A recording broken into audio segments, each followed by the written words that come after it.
Hey, what's going on, everybody? It's Awesome TCG Discussions coming at you with my Trunks set 16 deck profile. This deck, I think, is very, very good. It has a high potential, I think, in the meta. And I wanted to talk about it and bring this profile to you guys. I'm buying, basically a case and a third of this set. And I've already got 6 boxes. I'm getting 10 more. So, I think this set's going to be really good going forward and into the future. I think there are a lot of meta decks. I think this is definitely a top contender. This deck has such a high skill curve, I think, and just allows you to play a lot of really, really good cards. It can be aggressive, it can awaken early, it can do the whole 9 yards. So, and it's extremely consistent. So I'll tell you what, I'm gonna just get into the profile. This is going to be a little bit longer one because I'm going to explain a lot of the tech choices and cards because a lot of people haven't really seen this deck before, and just give you guys my thoughts. So this is Trunks. Basically, what he does is activate main. You can choose one black card in your hand, send to warp when you draw 2 cards. Has a lot of synergy with the cards that we have coming up, and I'll talk about that because the in-archetype cards of this are actually kind of insane. And then it has Awakening Condition. When your life's at 4 less, or you have 5 or more Saiyans, you can untap 1, draw 1 to awaken. And on this side, he is a blocker, which is extremely relevant to protecting your unison. We'll talk about that here shortly. When this card attacks, you draw 2 and then send one card from your hand to the warp, which is really, really good. And then it has an auto, and this is just what I think has sold me on this leader being really meta defining. When your opponent attacks a unison, it stands the card. So here's the shtick about this. The way this works is you have counter autos and then block declaration, but technically blocker is an auto that you declare, but it pens after all autos that are already impending. So it'll be literally in the chain of autos that resolve, it will be the last thing to happen. So all turn player autos, all opposing player autos, and then blocker would be declared after everything else, but it is still technically an auto. So what happens is they attack your unison, auto stands it, and then the blocker's the last thing to go. So that is just super duper key. And the next, activate main. Once returned, spirit boost for 1 energy. You can put 2 of your black battle cards in your warp to your drop area, and then warp an opponent's battle card. So it has spot removal on top of it. This leader kind of does it all, and I really, really like it. It reminds me, honestly, a lot, now that I think about it, of Set 2 Cell, which is one of the reasons I think I'm going to love playing this leader so much. For starters, we play 4 Trunks, Studio of the Time Patrol. So I built this version of the deck to be consistent. So consistency was all I was going for, because I just want to be able to get to my game plan and play my game plan every time as much as possible. So Trunks, Studio of the Time Patrol. This guy right here is a top 5 searcher, and he searches any black Saiyan 4 or less, or a unison specified cost of 2. That is so stupid. That hits your super combo, it hits your True Fighting Spirits, it hits your Trunks Overwhelm, it hits your Gohan, which comes up next, which is what's really, really, really stupid about it. Son Gohan, challenging an Empire. This card is a 10k blocker. Auto when it's played, it sends the top 3 cards of your deck to the warp. And then activate main. From your warp, you can play this card for 1 black energy if your leaders are Trunks Zeno. So how this works out is turn 1, you can basically activate main, warp him out, and then play him as a blocker. And now I want to talk about these 2 cards for a second because it's really, really important. So last night I did some playtesting with my friend Brandon. Shout out to him. He was playing Soul Striker. Which a lot of people think is going to be I guess, tier 0 or super broken, but I really just don't see it. I think that there's going to be a lot of really competitive decks this format, and Sen Shenron's looking really menacing. But yeah, because if you God Sealing their turn 6 play, you just basically added 7 cards to their hand. Anyway, that's neither here nor there. So Son Gohan challenging a Demon God. Your leader's awaken condition is dependent basically on the fact that you get 5 Saiyans out there. So here's the thing, you don't need ever to take damage from your opponent. A lot of people are going to be like, yeah, well, what if you want to activate your super combos and make them live? Not necessary, doesn't matter. Like, you have plenty of self-awakening in the deck, and your leader being able to block for your unison comes up a lot. And I mean a lot. The other thing that's really stupid about this is that if black ever gets like a counterplay where they like, you know, if it says if your unison has like 2 or more markers on it, you can discard this from your hand to warp a opponent's card with an energy cost of like 7 or less, and you know, something like that, or warp it instead of playing it. That would be like, this deck would abuse that the best for sure, because you can protect your unison so much with so many blockers. And I guess, you know, since I've talked about protecting unison so much, I just might as well lay her down. Supreme Kai of Time, opposing the Empire. This has to be one of the most well-designed in-archetype unisons I have ever seen. This unison is so good that there is not another black unison in the game that I would be playing instead of this for this deck. It's just not a thing. So very much unlike, for example, like the Vegeta starter deck where you get like Kaba, Spirit Resonance. While that unison is good, Piccolo Jr. is just clearly better. That is just not the case for this unison. So her auto is when you play a battle card from your warp, you draw a card and then you can send up the top, you draw a card and add a marker to her. Her +1 allows you to send the top 3 cards of your deck to the warp. So here's the thing. Between your leader's activate main, which will send 1, and then if you do the Gohan, if you hit Gohan, you can bring him out, he's a blocker, and then you're going to be able to warp 3 more. And then in turn 2, if you have your unison, you play her down, there's 3 more, then your leader effect for the turn. And there's so many Saiyans in the deck that you're basically going to get there, and you're not going to have to really worry about not awakening. So you'll be awakened very, very quickly. Now, here's the shtick about it. You untap 1, draw 1 to the Awaken. So if the Gohan gets either from your battle area to like the drop because you blocked, and then you can warp it out or something, and that with like an Overwhelm or something like that, then when you untap 1, draw 1 to Awaken, you have basically 2 blockers to defend your unison and give her the ability to like climb up the ranks, so to speak, and you know, make plays. And again, your leader has an active main Spirit Boost 1, place 2 black battle cards from your warp into your drop area, and then you get to warp a card. So like the more unison markers she gets, your spot removal just becomes extremely free. Now, this unison is so stinking good. She is worth protecting. And there's a point where like you can just get a lot of markers quickly, and there's just diminishing returns from what your opponent would like to do to her. So yeah, not a whole lot to say other than that, other than like this has got to be one of the best in archetype 12, like set of 12 cards I've seen for an archetype in a long time out of a set.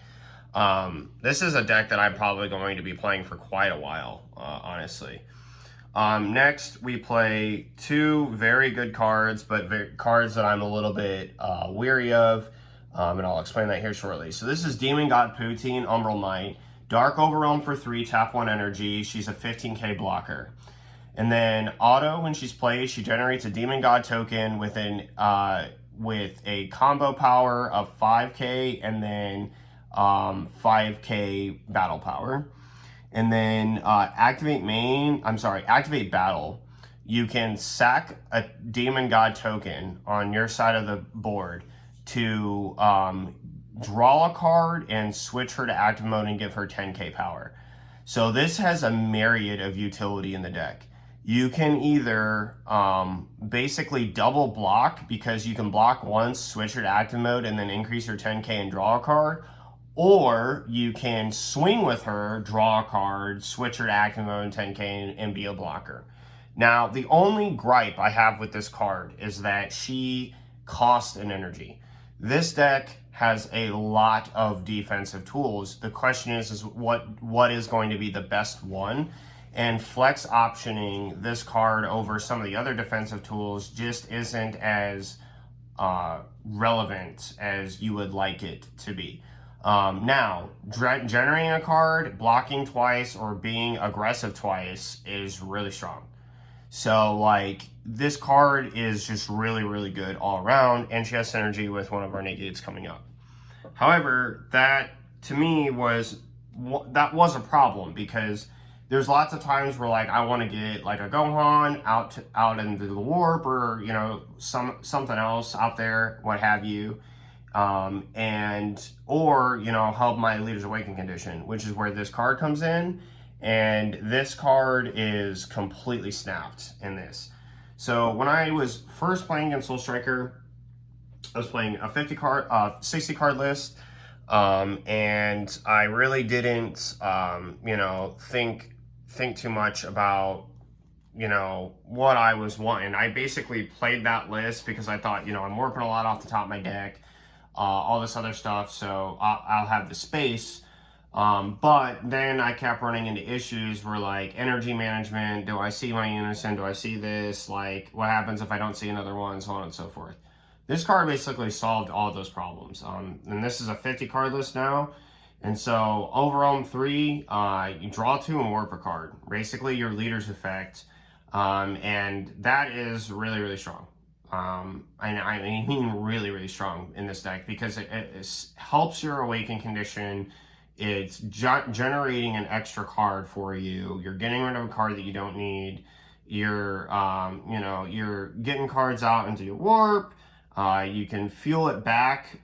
So, like, you can, like, if you have, like, a Gohan blocker and then, like, you play thwarting, you can then play this card down and then bring back the Gohan, draw off of your unison, get another blocker, basically, warp cards if you want, which you probably won't anymore, and then she gains a marker.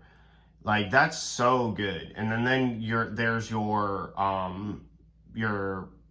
Trunks Crimson Warrior ability to draw 2, and then warp a card. So basically, you drew 2, warped 1, you drew another card, and then you draw 2, warp 1 more, and it's just like you just basically drew 3 or 4 cards. Like, it's just really, really strong. So this overall is really good, also because it's very low to the ground. Like, being low to the ground is extremely important, because generally, like, what's going to happen is, like, when you want to like, get your bigger overwhelms out, you'll combo, you know, you're going to be pushing. So and you can easily get there with, like, your leader effect and thwarting and what have you. So yeah, the Trunks time regulators are really good. Next, we play 4 SS3 Thwarting the Dark Empires.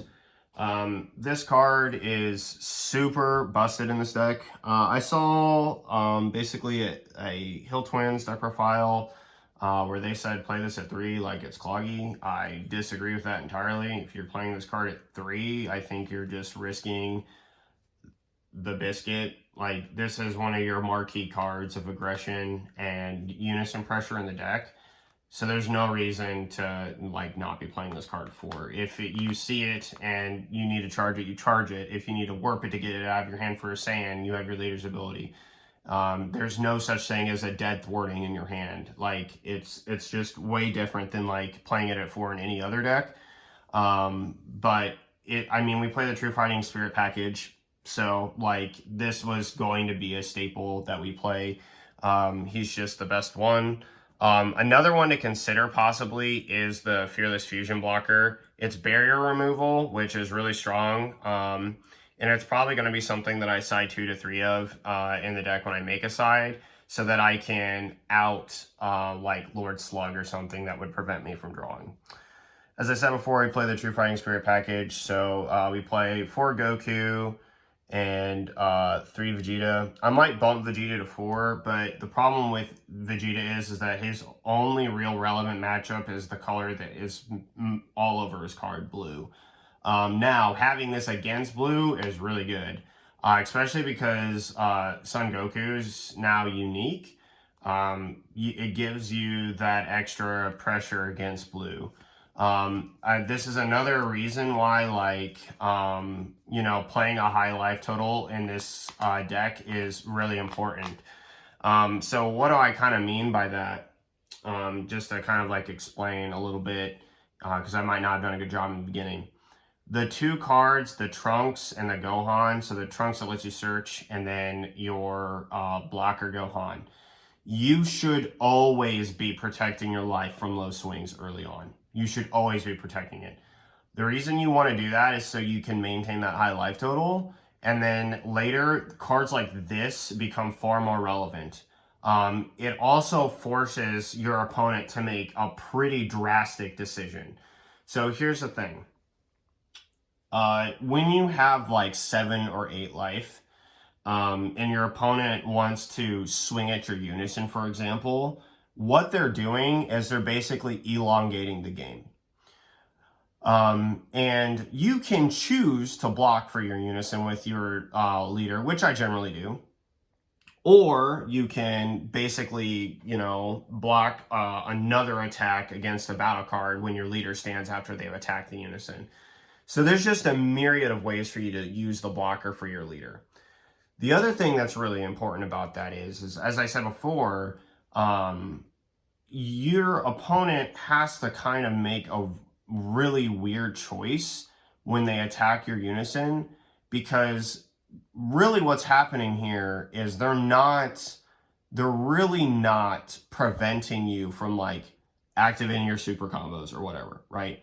Or you know, having that high life total, because, you know, some leaders are stuck by awakening, which your leader is not. So your leader's not only not restricted by that, but there's never really going to be such a thing as, oh, well, you can't, you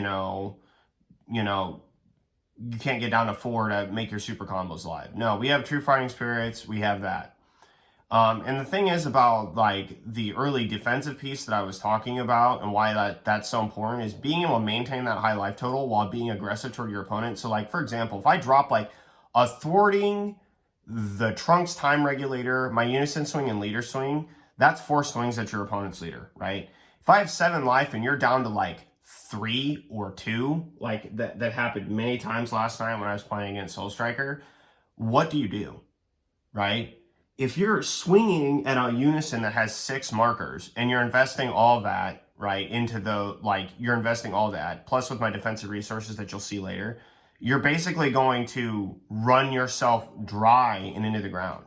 Like, and the unison will build markers. It basically builds like 2 markers every turn with huge diminishing returns. So the earlier it gets established, the faster and it gets its markers. And if by turn 3 it's at 6 or 7, like 6 to 7, like because you filtered something underneath it, there's just no point in attacking the unison, because the only thing that you're going to do is enable me to generate cards when I want to by blocking, or using the true fighting spirits, or using my the new negate that we got for black, or and you know, defend it well, or you're, you know, I'm going to stay at this high life total and it's just going to look completely terrible by the time you spent like 4 or 5 attacks clearing 1 unison. So like it's really strong. Like literally the unison sometimes feels like an entire 5 blockers to your leader. So yeah. Moving on with our Gogeta package, we play Vegeta Super Combo. Have to play this.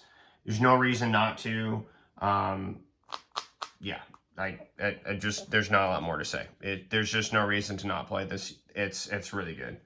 Next, we play 3-Pan Challenging a Demon God. This is a card that I might consider bumping to 4, but it's honestly not as good as I thought it was going to be. So she counterattacks and plays the card. She does not negate the attack.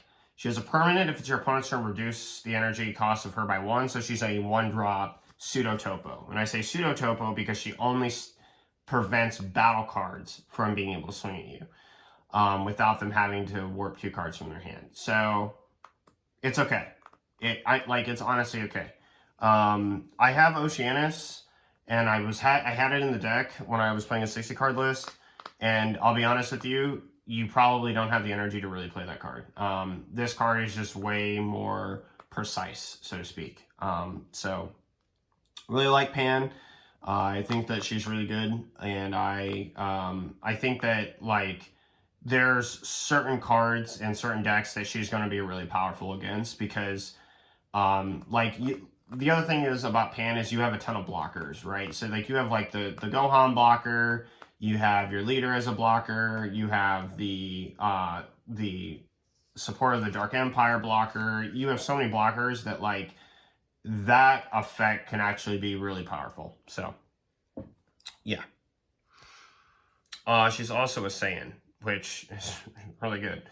Next, we play 4 Support of the Dark Empire onto our defensive package, continuing. This is basically a testing opposition, except for it has synergy with that Dark Overrealm card. So basically, yeah, really good. It's another blocker. The token can be attributed after it loses its blocker, so it still has value after. Like if it the blocker just stifles their attacks or stops them, or it's like the last resort, you can still use that Dark Overrealm. Next we play 1 Super Kamehameha. I thought about playing this at 2, but honestly, you just need the 1 really. It does not matter. Like, for example, like your opponent attempting to stop your turn, it really doesn't matter because you can set up such a huge defensive board and use your defensive resources to like get you to your next turn. Like I got hatched last night and it was irrelevant. So I think he still won that game, but I mean, he hatched me and the game went on for like 2 more turns when I had like 4 cards in hand. So, yeah, it's really good at stopping like the marquee cards. And you can put such early aggression on that like this card comes up fast. The other reason why you don't want to play this card at like basically more than 1 is, and I do side the others, I haven't built a complete side deck yet, but is you will have such a high life total that it is this card may not even come up, and that's being very real with you. But it's still a really good one of tech to have, and it's part of our defensive package, so we like it. Next, we play 2 Beyond All Limits. We play this because I wanted an Overrealm that could fetch me cards back if I needed it. So like if my mills go sour really quickly, this is just one of those cards. I'm considering playing Trunks Power Overseeing Time in this card's place just because it has a better pool, but 2 energy versus 0 is very, very, yeah, feels kind of bad. So, you know, this card's main target to grab is just basically any of my 1-of tech Overrealms, thwarting, so on and so forth. So it serves its purpose. It's also a 30k beat stick. So pretty good. Next, for the last of the 2-ofs before we get to just the straight 1-ofs of the deck, we play 2 SS4 Gogeta, Thwarting the Dark Empire. I do have 3 of this, and it's something I've considered playing at 3, but I'm going to be absolutely 100 with you. You probably don't need 3, and when I was testing it last night, it was at 3, but I had 60 cards in the deck, so like I just wanted to make sure that I saw it. But this card is extremely easy to stick. Like blue, yeah, like you can generate a lot of pieces of aggression against your opponent and be like, you know, thwarting. Are you going to do anything about it? No. Swing into your unison. Okay, swing into your unison. Swing into your unison. It's down to 1 marker. Tap 4. And then, like, it'll blow your opponent out. I literally played this card down and it just destroyed. It destroys blue. Like, blue cannot handle having this card be on the board. You have so much spot removal that them losing 2 cards, 2 battle cards, ignoring barrier, and 2 cards in their hand is just backbreaking. you generate a lot of cards in advantage every single turn with like your unison and stuff. So like you just do a whole lot of everything, and this guy just like really helps get you there. And being a 35k triple attacker blocker, again, another blocker, is just nuts. It can't be KO'd while it's in rest mode. So yeah, really good against green in that aspect, but pretty much terrible against everything else because like blue bottom decks or bounces the hand, and then you got like black warping stuff, and yeah, yellow just KOs cards in rest mode. So I guess like yellow and green, but red's just gonna minus it into oblivion and it's gonna die by mechanic.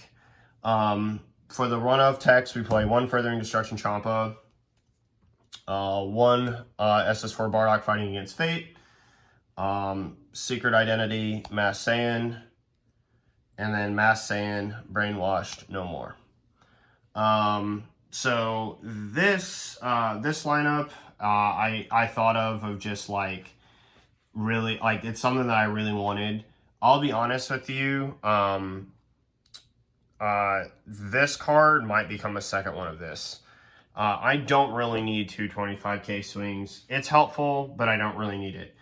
Board removal, on the other hand, is super duper strong, and being able to like secret ID twice in a game is really good.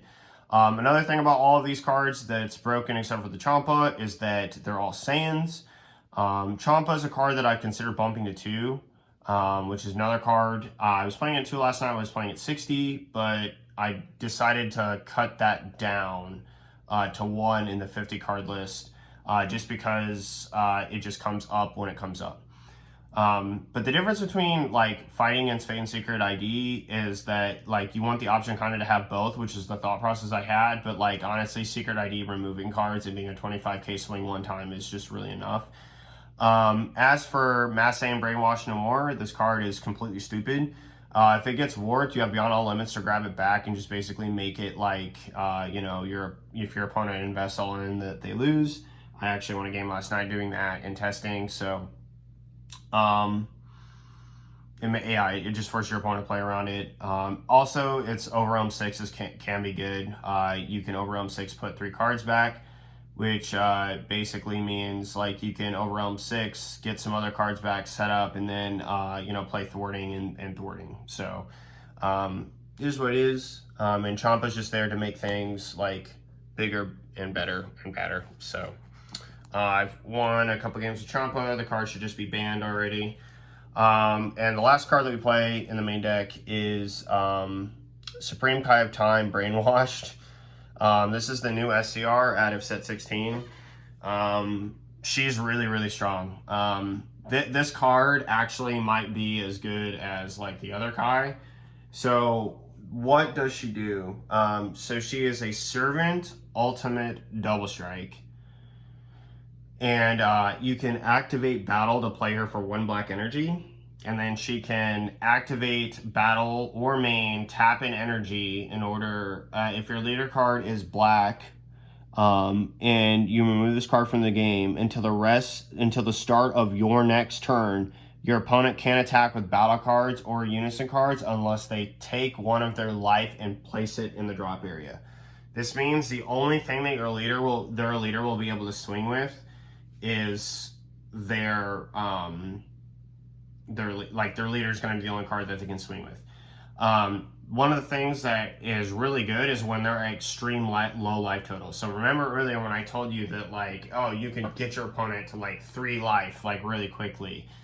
This card can shut down an entire turn if that's the case. Leader swings are not that dangerous in this game, and even if they are, this deck has so many defensive tools and resources with its blockers and negates that you're really not carrying all that much. Yeah, she doesn't prevent unison and leader cards from attacking like the other Kai does, which is obviously really good. However, being a inherent 50k double strike because she has Servant is so good, right? So like in the terms of like finishing aggression potential, she literally can do what that Kai cannot do without a Champa. So she already has that built-in Champa to her, and then you'll just remove her and basically make their whole next turn like not as strong as it could be. And then if it gets back to you, that's just a whole bunch of advantage generated. And remember, right, if they try to play through that, they are warping their life. I'm sorry, they're critting their life. It doesn't warp their life. They're critting their life every single time. So like, that's not gonna end well for them, right? So if they think they can make a push, right, with a double strike. Let's say I'm at 2 life and I have brainwash no more, and they swing through that card and that puts them at 1, right? You know, that's just gonna be no good, right? And then if I go down to 1. And their shotgun didn't work out, whatever, because they tried to double strike me or something like that. Like, it's just really good. And trust me, you guys are going to want to give this card a try, especially in this build, because you just have a lot of pressure, like, every turn. You have a lot of good defensive resources every turn. So that pretty much does it for the list. I think I did a pretty good job of, like, giving you a overall explanation of what, like, the deck does. And how I played it. So this variant is designed for consistency. I believe that consistency is how you win games. That's why I play 4 of that blocker, 4 of that early 1-drop Trunks. Really take some time to look at this deck. This leader reminds me a lot of Set 2 Cell. And overall, like, the power level of, like, this deck just is so dang strong. Like this deck will be a meta deck. I make no mistake, unless they start like making mass like board removal, or it just becomes like so rampant. Like Secret ID is probably about to mount a comeback unlike no other. Like I won't be shocked at all. And you just have so many good tools and resources. You can generate such high handed size advantage and totals right away. And one of the things that I like about this over Gogeta Zeno is it doesn't feel random. It doesn't feel like I have to take my own life and play the same play lines over and over and over and over and over again. Like first off, you want to see the same beginning starting play lines, but you don't want to see like you're not doing the same thing.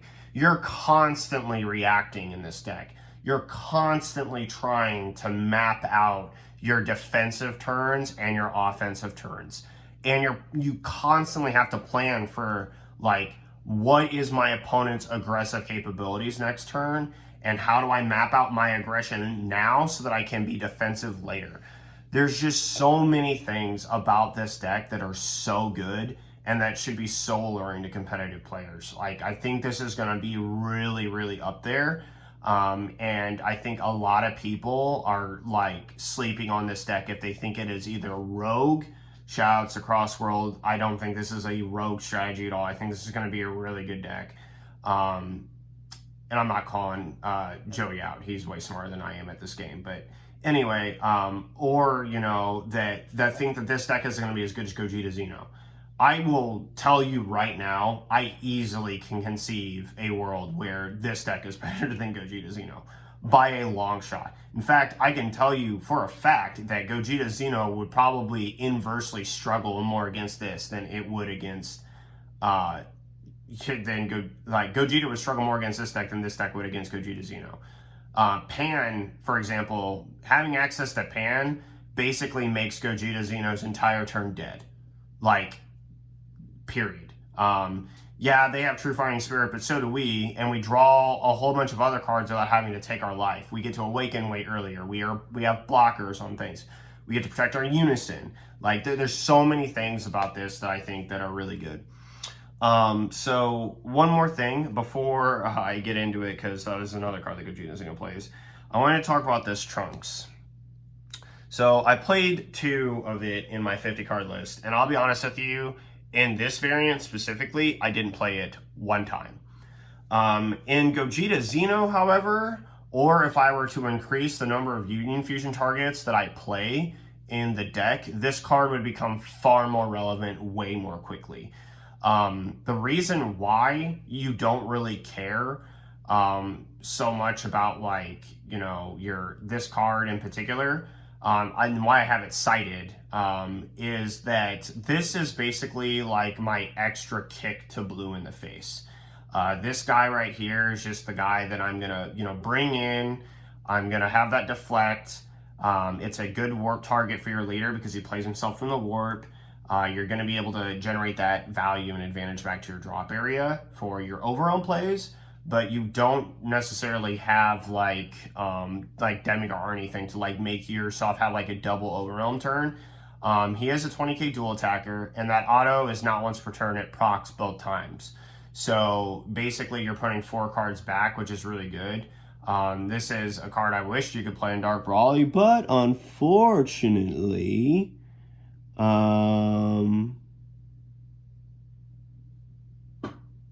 actually, you could play this in Dark Brawly. Actually, that might be something to consider for Dark Brawly. Anyway, sorry guys. I thought it was locked to only the Trunks leader, but it's not. But anyway, the reason I'm not really playing it in this is main deck wise is because everything else is just really super solid and flows. Tapping 2 energy feels kind of bad.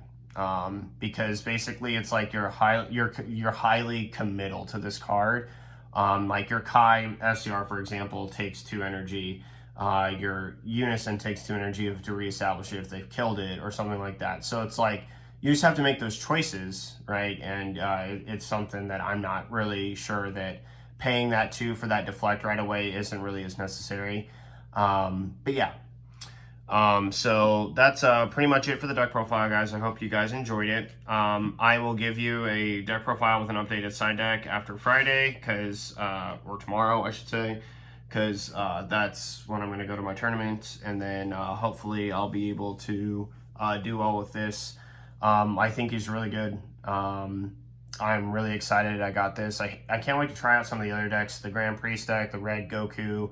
The deck that I'm looking forward to playing the most is the Goku Black one. So, yep. Let me know what you guys think in the comment section down below. Thanks for sticking with me through it this long, and I will see you guys next time. This is Ashton TCG Discussions, signing off. Laters.